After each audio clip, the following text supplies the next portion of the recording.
Do more to protect civilian lives and get more aid into Gaza, or else the US policy towards Israel will change. That is the ultimatum US President Joe Biden has given to Israeli Prime Minister Benjamin Netanyahu. During their latest telephonic conversation on Thursday, President Biden told Netanyahu that the humanitarian situation in Gaza is unacceptable and warned that Israel must take steps to address the crisis or face consequences. That's a stark statement from Israel's staunchest ally. And this is the first time since the Israel-Hamas war began on the 7th of October that Biden has threatened to place conditions on US support to Israel's war, seeking to leverage US aid to influence Israeli military behavior, a development that could change the dynamic of the nearly 6-month-old war. The 30-minute conversation came after an Israeli airstrike killed 7 aid workers from the World Central Kitchen in Gaza, sparking off global outrage, with White House officials saying Biden had reached a new level of frustration with Israel's military campaign. The White House issued a statement saying President Biden emphasized that the strikes on humanitarian workers and the overall humanitarian situation are unacceptable. He made clear that the US policy with respect to Gaza will be determined by our assessment of Israel's immediate action on these steps. Biden also said Israel needed to announce and implement a series of specific, concrete and measurable steps to address civilian harm, humanitarian suffering and the safety of aid workers. In the phone call, Netanyahu admitted to the American president that the Israeli Defense Forces were to blame for the deaths of the 7 aid workers and assured Biden that the Israeli government planned to announce measures to prevent such a mistake from happening again. And just today, the Israeli military dismissed 2 officers and reprimanded 3 others for their role in that airstrike, saying they had mishandled critical information and violated the army's rules of engagement. Remember, while Israel's military chief had apologized for the airstrike, Netanyahu had said it was unintentional and that these things happen during a war. Subsequently, the founder of World Kitchen Center, whose aid workers were killed, told journalists the attack was no accident and the convoy was targeted systematically, car by car. Also, Netanyahu told Biden that Israel would soon announce new openings of humanitarian crossings as well as procedural changes to limit civilian harm. And today, Israel has announced that it will open new routes to get more aid into Gaza. Israel's security cabinet has approved the reopening of the Erez crossing between Israel and the northern Gaza Strip. Biden's unequivocal message to Netanyahu was echoed in no uncertain terms by US Secretary of State Antony Blinken. Speaking in Brussels, Blinken said, "If we don't see the changes that we need to see, then there will be changes in our own policy." However, neither Blinken nor John Kirby, speaking at the White House press briefing, detailed what those potential policy changes could be. Kirby said the US would hope to see some announcements of changes in the coming hours and days, and I'll leave it at that. Let's not forget, the US is Israel's top weapons supplier, and the Biden administration has thus far provided a diplomatic shield for Israel at the United Nations. By suggesting a shift in US policy towards Gaza, Biden has channeled his own frustration along with mounting pressure from his left-leaning political base in the Democratic Party to stop the killings and alleviate hunger amongst innocent civilians in the embattled Gaza enclave. Over 33,000 people are believed to have been killed in the war. Analysts say Biden's warning to Netanyahu is an implicit threat to slow US arms transfers to Israel or to temper US support at the United Nations. Biden, up for re-election in November, has struggled to balance pressure to rein in Netanyahu from progressive Democrats dismayed at the Palestinian civilian death toll against the risk that may alienate mostly pro-Israel independent voters. While Biden has long avoided curtailing US support for Israel, he may finally have reached his limit, say observers. Interestingly, at a time when Biden's ultimatum to Netanyahu is making global headlines, even former US President Donald Trump has told Israel, "Get it over with." Trump said Israel is absolutely losing the PR war and called for a swift resolution to the bloodshed in Gaza. He said, "Get it over with and let's get back to peace and stop killing people." Meanwhile, Israel is bracing for the possibility of a retaliatory attack after its suspected killing of 7 Iranian officers, including 2 top IRGC generals in the Syrian capital Damascus this week. Prime Minister Netanyahu has said the country would harm whoever harms us or plans to harm us. The possibility of Iran retaliating for Monday's presumed Israeli airstrike on Iran's embassy compound in Damascus has raised the specter of a wider regional conflagration. Iran, Israel's arch enemy, has sworn revenge for the killings. Until now, Iran has avoided directly entering the fray while supporting allies' attacks on Israeli and US targets. Good afternoon, everybody. Obviously a busy day here. I do want to take a moment just at the start to recognize the 75th anniversary of the NATO alliance, greatest military alliance in the history of the world. Now, as I'm sure you're all aware, the President had a chance to speak with Prime Minister Netanyahu earlier today. On that phone call, the President emphasized that the strikes on humanitarian workers and the overall humanitarian situation in Gaza are unacceptable. He made clear the need for Israel to announce and to implement a series of specific, concrete, and measurable steps to address civilian harm, humanitarian suffering, and the safety of aid workers. He made clear that U.S. policy with respect to Gaza will be determined by our assessment of Israel's immediate action on these steps. He underscored that an immediate ceasefire is essential to stabilize and improve the humanitarian situation and to protect innocent civilians. And he urged the Prime Minister to empower his negotiators to conclude a deal without delay to bring the hostages home. The two leaders also discussed public Iranian threats against Israel and the Israeli people. President Biden made clear that the United States strongly supports Israel in the face of those threats.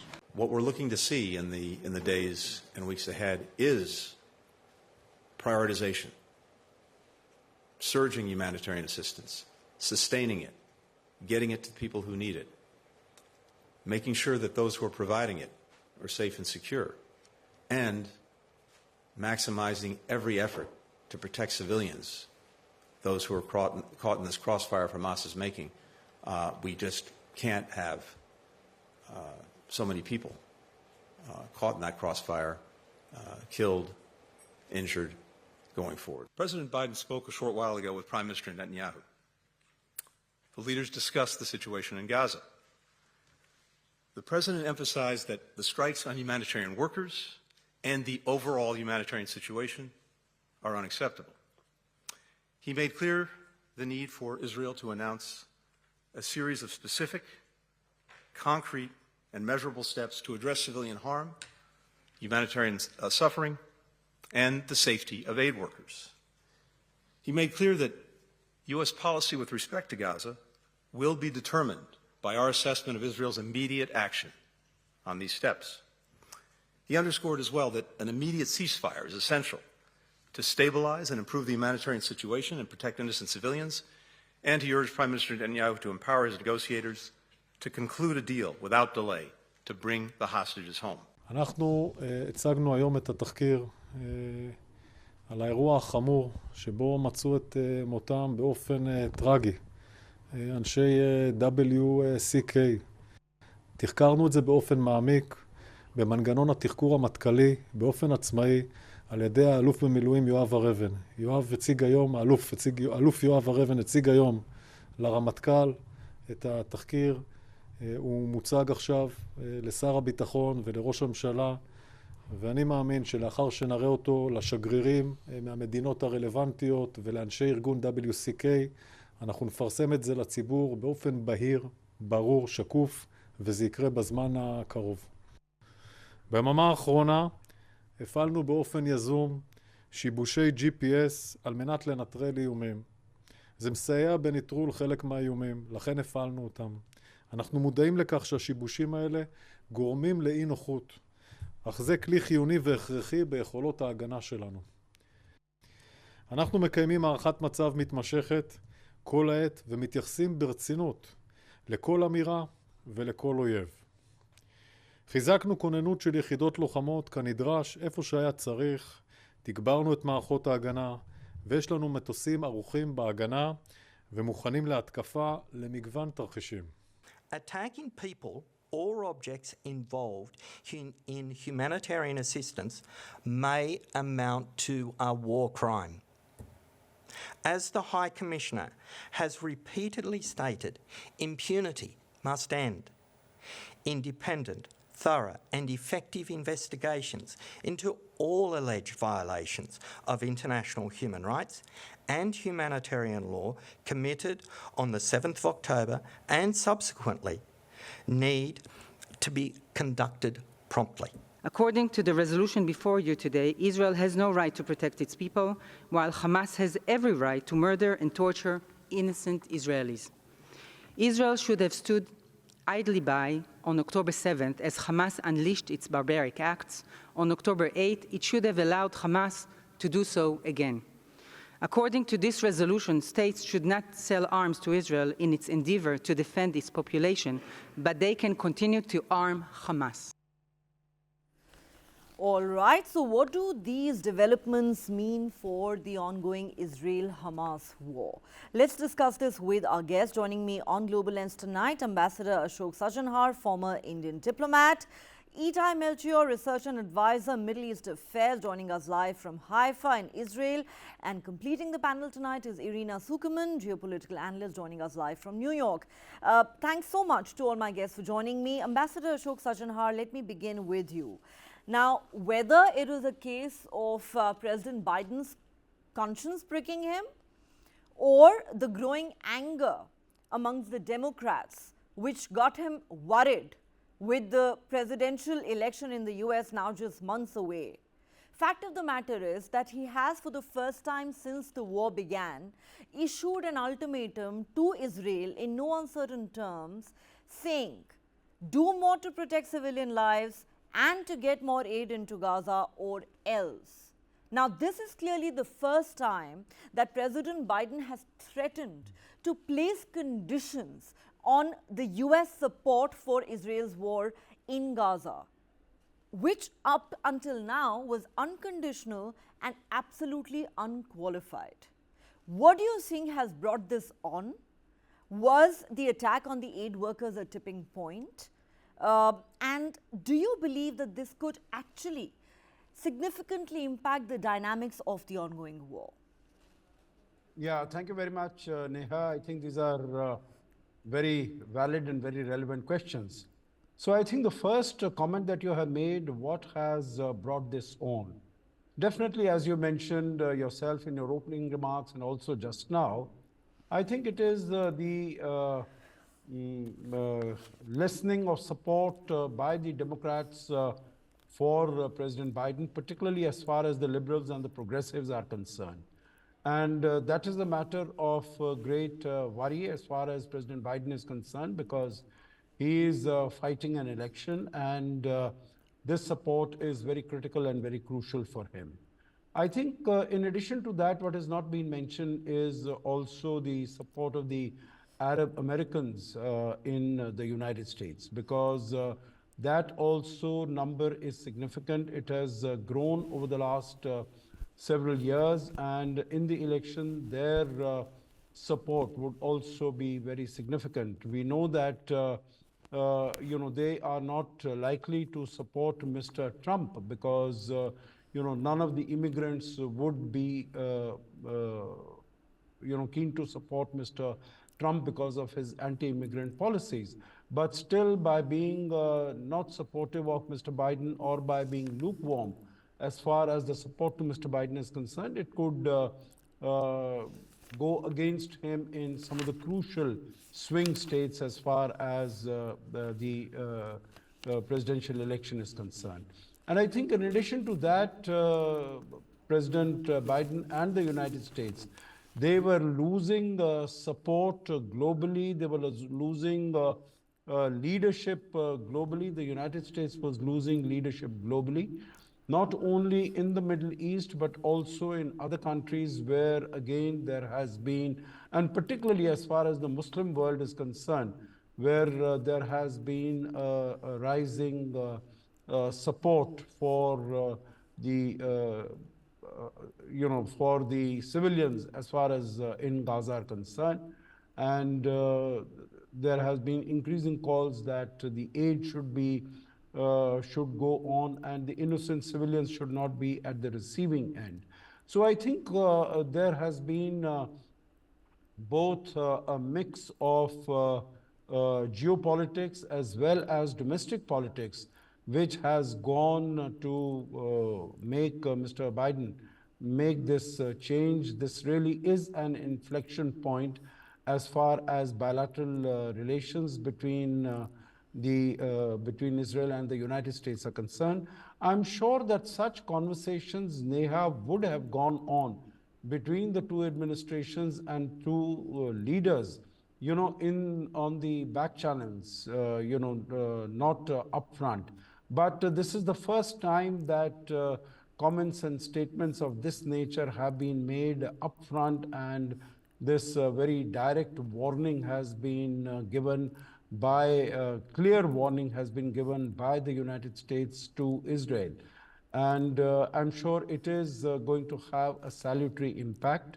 So as you mentioned yourself, we have started seeing the results of that already. I think Mr. Netanyahu also realizes and recognizes that the position that Mr. Biden is taking is not only due to the frustration, not only due to what is happening as far as the civilians are concerned, the deaths, the thousands of civilians, the exact number in a war, it might be difficult to say. People say 30,000, 33,000.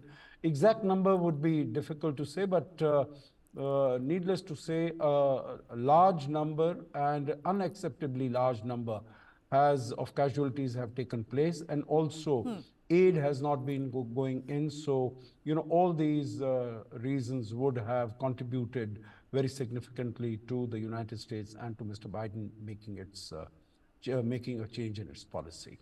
Clearly, President Biden there perhaps reacting to the increasing global outrage as well as domestic pressure. And two developments have already taken place since that 30-minute phone call between the two leaders. The Israeli military has fired 2 officers and reprimanded another 3 who were involved in the airstrike that targeted the aid workers a few days ago in Gaza. And also, the Israeli War Cabinet has agreed to open more border crossings to bring in humanitarian aid into Gaza. That has already happened. But let me now go across to Itai Melchior. Mr. Melchior, every time we've had our Israeli friends joining us on the show, and every time we have told them that, President Biden said this and he doesn't seem to be very happy with Israel's conduct of the war, we've been told, oh, it's all posturing, he's playing to his domestic gallery, he has an election that's coming up, of course he staunchly supports us, nothing has changed. But now it looks like something is changing. Ambassador Sajjan Hart says this could well be an inflection point, because whatever be the reasons and the driving factors, President Biden has conveyed to your Prime Minister in no uncertain terms that he has had enough. And for the first time, Israel has been told by its staunchest ally, mend your ways or we will have to rethink our support to you. For the first time, you've been told, do not take our support for granted. It is no longer going to be unconditional. What do you make of that? Well, first, I have to say it's not for the first time. It's been said already for a couple of months in closed quarters and hasn't made much notice. Not in these terms. I'm sorry, Mr. Melchior, but not in these terms. This is the first time we've heard, top U.S. officials, including Antony Blinken, say on record that either Israel course corrects or we will have to change our policy towards Israel's war in Gaza. Never before has this been said. But what I wanted to correct, since I'm in the know and what happens behind the scenes, I can tell you for a fact, and your viewers, this has been the U.S. policy for a long time. The U.S. is unhappy with casualties. The U.S. is unhappy with the amount of aid, and we've discussed this, I think, already 3 or 4 months ago, and I told you then that they're unhappy. The only thing is that it's been said in close quarters, and now, for different reasons, also for the catastrophe that we had, it's been said publicly. That said, you have to remember that ongoing discussions right now, as we speak, between top Israeli officials and US officials about how to handle the Rafah issue, because the US knows and is sending Israel more ammunition to help Israel with the offense, which has to happen against Rafah. So we have to remember that. Now, the US has many tools to pressurize Israel, and Israel well remembers what happened in the last days of the previous Democratic administration when the US didn't put a veto on an anti-Israeli decision. So Israel is very aware and trying to the best of its possibility to walk between the drops, as they say. And I have to correct something which has become widely accepted, and that is, I think, a misunderstanding of what Trump said. Because when Trump says, and I've worked with the Trump administration also, when they say, get on with it and finish the war, he doesn't mean Israel should pull out. He means Israel should go immediately into Rafah and finish the war. Because everybody knows, and I've said it on this show 4 or 5 months ago, when you ask, when will this end? And already then I said, and you can go back to the tapes, I'm sure it's recorded, I said once the Rafah offensive is over, once the leadership of Hamas has been dealt with, and once it has no real military capability. Again, Hamas is not going to go away, and not the ideology, not militants. We know it's here to stay, and it's around the world, not only in Israel. But that is when this whole thing will be over, and therefore you see contradicting voices saying, get on with it. Some say, get on with it and finish it, and some say, stop everything now and withdraw. But everybody wants an end to the war, to see the people return home, to see the hostages return back to Israel. That's what we all pray for. Okay, but you know, when you say that Trump's remarks are being misunderstood, let me tell you that Trump has said, let's get it over with, let's get back to peace and stop killing people. He's also said Israel is absolutely losing the PR war. Now, Trump being Trump, may not have chosen his words very wisely, because he's referring to the deaths of 33,000 Palestinians as some sort of a PR war. Be that as it may, the message is still the same, that Israel finds itself increasingly isolated today, and whether it is a Democratic president in the United States today who has up until this point offered you unstinting support, or whether it is a Republican like President Trump, everyone now seems to think enough is enough. Irina Sukman, let me come to you. What do you think drove President Biden to this point where he had to tell his ally, Netanyahu, that you need to course correct and mend your ways? Otherwise, we will have to take some tough measures. Do you believe that it was the anger around the world that had him worried? Was it the fact that he was beginning to lose support in his own party? Or the growing anger amongst Arab Americans with the next presidential election just months away? Well, thank you so much for having me back here. It's a pleasure as always. So I think it's a very good question, and I think the answer is partially what you said, but partially none of the above. Yes, President Biden is angry, but he is also well aware of Israel's record in swift investigations of such incidents, and I think Israel would have taken the measures that they did, regardless of what President Biden has said. Although this statement certainly makes him look tough. I think that actually the broader reason for this backlash is a sense of weakness and frustration on the part of the United States. It's a sign of weak foreign policy, and it's a sign of frustration of not being able to control the course of events. There's numerous proliferating crises. I think the Biden administration significantly underestimated what it would take to win the war in Gaza, precisely because the foreign policy team does not have direct counterterrorism experience. They don't have a good foreign experience in the Middle East. Most of them are not Middle East experts. The second issue is the fact that, as you notice, President Biden has done very little to pressure Qatar and other Hamas-linked countries that have played a very significant role in this conflict, while not being directly party to it. There is a reason for that. Although there's a lot of leverage US could be exercising to gain additional advantage that could put an end to the conflict faster.